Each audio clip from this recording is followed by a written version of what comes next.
महाराष्ट्रात लोकसभेचे निकाल लागले आणि 2014 आणि 2019 ला सगळ्यात कमजोर सिद्ध झालेला काँग्रेस पक्ष 2024 ला महाराष्ट्राचा सर्वात मोठा पक्ष झाला।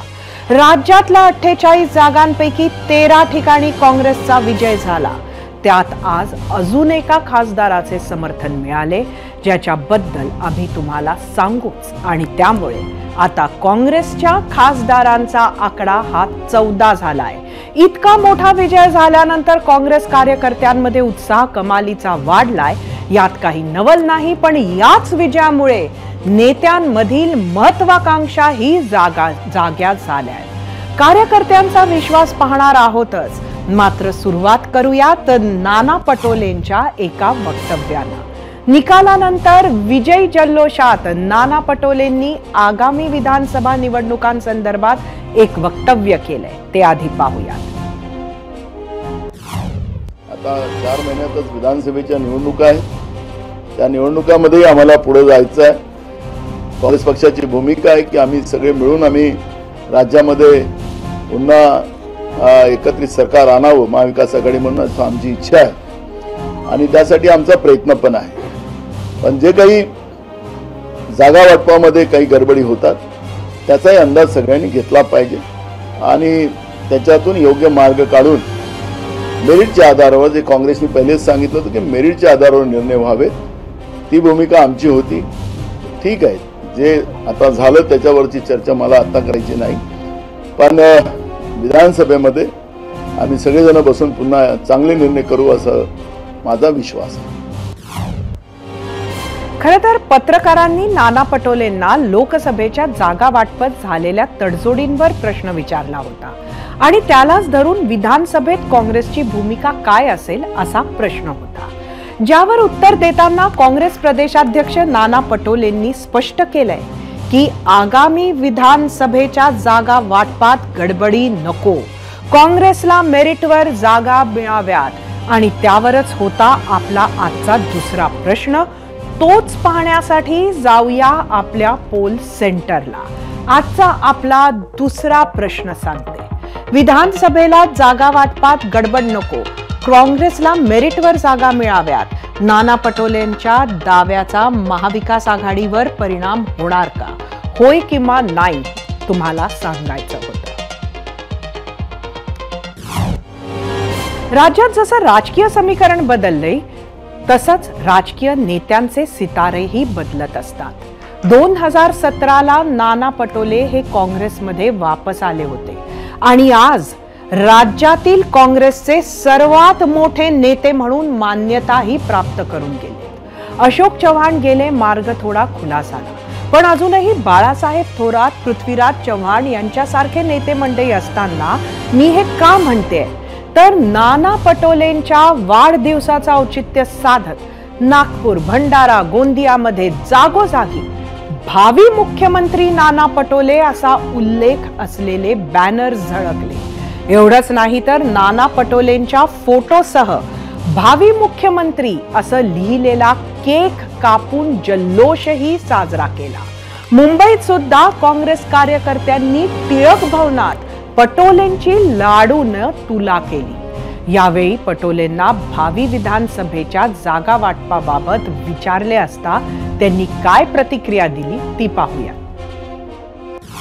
महाराष्ट्रामधून भाजपला मुक्त करायचं असेल तर झुकता माप हा काँग्रेसलाच महाविकास आघाडीमध्ये मिळावा ही सगळ्यांची इच्छा आणि जनतेची इच्छा आहे। आम्ही जागेचं अजूनही 150 पाहिजे की 100 पाहिजे असा दावा नाही आहे। आम्ही जो समीकरण आणि राज्याच्या जनतेच्या भावना, काल एकही जागा होती तरी आम्ही मोठा भाऊ होतो आणि ज्या पद्धतीने जागा वाटप झालेली होती त्याच्यातही आम्हीच मोठ्या भावाचीच भूमिका घेतलेली होती। आमची भूमिका एकत्रितच लढायची आहे, पण भाजपला अगर इथून संपवायचं असेल तर काँग्रेस हाच त्याच्यासाठी मुख्य पर्याय आहे। इकडे नाना पटोलेंनी विधानसभेवरून भाष्य केलं आणि तिकडे दिल्लीत त्यांचा आणखी एक खासदार वाढला। सांगलीमधून काँग्रेस बंडखोर विशाल पाटील अपक्ष म्हणून उभे राहिले आणि जिंकले आणि अवघ्या 2 दिवसात विशाल पाटलांची घर वापसीही झाली आणि महाराष्ट्रात काँग्रेसच्या 13 खासदारांचे 14 झाले. त्यांचे नाव उमेदवारीसाठी शेवटपर्यंत ज्यांनी लावून धरले, विशाल पाटील जिंकले, त्यानंतर त्यांच्या गुलालात जे पूर्णतः रंगले आणि ज्यांनी उद्धव ठाकरेंनाही विशाल पाटलांसाठी खडे बोल खुल्या सभेत सुनावले, ते विश्वजित कदमही आज विशाल पाटलांबरोबर दिल्लीत पोहोचले.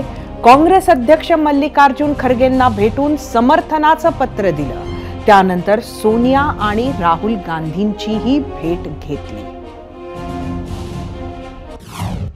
सांगलीचे खासदार सन्माननीय विशालजी पाटील यांनी आज काँग्रेस पक्षासोबत राहण्याचा निर्णय घेतलेला तो पहिल्यापासूनच होता. निवडणुकीच्या काळातही त्यांनी सातत्याने या बाबतीत वक्तव्य केलं होतं.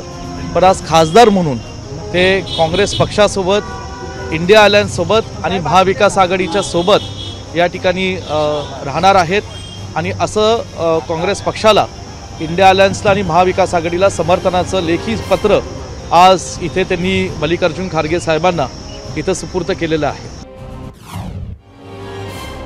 विशाल पाटलांच्या पाठिंब्यानंतर आता काँग्रेसच्या खासदारांची सेंचुरी पूर्ण झाली आणि त्याच सेंचुरीमुळे इंडिया आघाडीमध्येही विरोधी पक्षनेते पदाची माळ राहुल गांधींच्या गळ्यात टाकण्याची तयारी सुरू झाली आहे. 2 दिवसांमध्ये काँग्रेसच्या संसदीय मंडळाची बैठक पार पडणार आहे. त्या बैठकीनंतर याबाबत अधिकृत घोषणा होऊ शकते. इंडिया आघाडीमधील घटक पक्ष असलेल्या शिवसेना ठाकरे पक्षानेही विरोधी पक्षनेतेपद हे काँग्रेसकडेच राहणार असल्याचं स्पष्ट केलंय. ह्या वेळेला काँग्रेसला 100 पेक्षा जास्त जागा असल्यामुळे त्यांचा विरोधी पक्षनेता होईल. आता तो त्याच्या संसदीय पक्षाचा निर्णय असेल की कोणाला विरोधी पक्षनेता त्यांनी करायला हवा. पण प्रथमच गेल्या 10 वर्षात नरेंद्र मोदींसमोर आणि अमित शहा समोर एक मजबूत विरोधी पक्ष आहे. नुसता मजबूत नाही तर भारतीय जनता पक्ष अल्पमतात आहे. भारतीय जनता पक्ष संसदेमध्ये अल्पमतात आहे. लोकसभेत त्यांच्याकडे कोणत्याही प्रकारचं बहुमत नाही आहे. त्याच्यामुळे आमचा विरोधी पक्ष हा लोकसभेत नरेंद्र मोदींना भारी पडेल. आता वळूयात आजच्या भागातील दुसऱ्या प्रश्नाकडे. त्या प्रश्नावर तुम्ही काय प्रतिक्रिया दिल्या आहेत त्या पाहण्यासाठी जाऊया आपल्या मीडिया सेंटरला. आजचा दुसरा प्रश्न तुम्हाला सांगते. विधानसभेला जागा वाटपात गडबड नको, काँग्रेसला मेरिटवर जागा मिळाव्यात. नाना पटोलेंच्या दाव्याचा मवियावर परिणाम होणार का? सोशल मीडियावर आलेल्या प्रतिक्रिया बघूयात. पहिली प्रतिक्रिया एक्स वरून स्वप्नील थोरवे. नक्कीच नाना पटोलेंची मागणी रास्त आहे, पण काँग्रेसनं महाराष्ट्रात मिळवलेल्या यशात पवार ठाकरेंचा सुद्धा खारीचा वाटा आहे, हे सुद्धा काँग्रेसनं विसरता कामा नये. काही निवडक प्रतिक्रिया आम्ही तुम्हाला दाखवतोय. YouTube वरून योगेश नाईक. ठाकरेंमुळे काँग्रेसला फायदा झाला हे विसरून चालणार नाही. YouTube वरूनच शैलेश जाधव. तुमचे सर्व खासदार पवारांमुळे निवडून आलेत.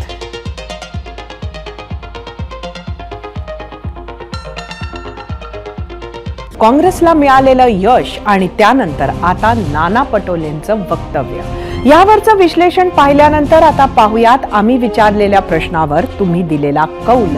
आणि तो कौल पाहण्यासाठी जाऊया आपल्या पोल सेंटरवर. आजचा प्रश्न परत एकदा सगळ्यांसाठी. विधानसभेला जागा वाटपात गडबड नको, काँग्रेसला मेरिटवर जागा मिळाव्यात. नाना पटोलेंच्या दाव्याचा महाविकास आघाडीवर परिणाम होणार का? एकूण 24,000 मतं. युट्यूबवर 80% होय म्हटलंय, 20% नाही. इंस्टाग्रामवर एकूण 3,000 मतं. 75% होय म्हटलंय, 25% नाही.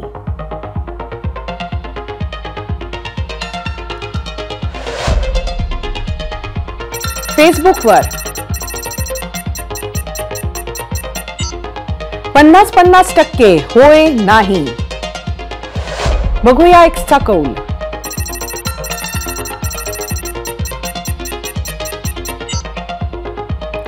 %58 होय म्हटलंय, 42% नाही.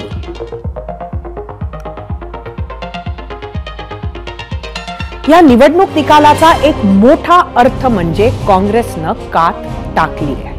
विशाल पाटलांच्या जागेसह 14 जागा जिंकत महाराष्ट्रात काँग्रेस सर्वात मोठा पक्ष बनला आहे. 2019 साली एका जागेवर अडकलेली काँग्रेस यावेळी 14 जागांवर पोहोचेल असा विचार कल्पनेत तरी किती नेत्यांनी केला असेल याबद्दल शंका आहे. आधी त्यांना जागा वाटपात महाविकास आघाडीमध्येच ठाकरे आणि पवारांसोबत झगडावं लागलं. ज्या जागा मिळाल्या तिथं उभं राहण्यासाठी फार कुणी उत्सुक नव्हते. त्यामुळे उमेदवाराच्या शोधात दाही दिशा फिरावं लागलं.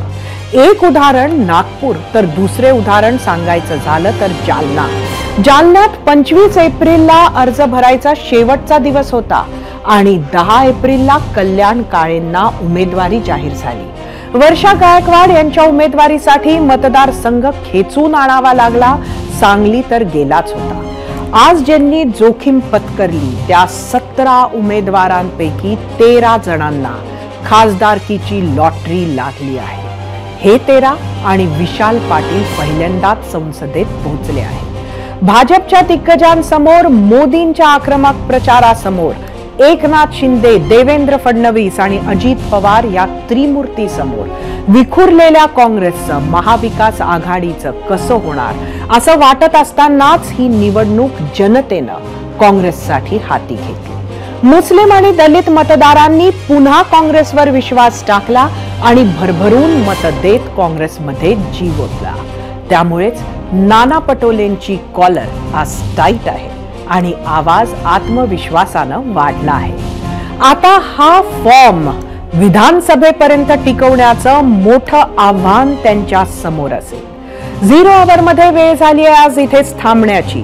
पुन्हा भेटूया उद्या संध्याकाळी 7:56 तुम्ही कुठेही जाऊ नका. पाहत रहा ABP माझा. बघा नीट.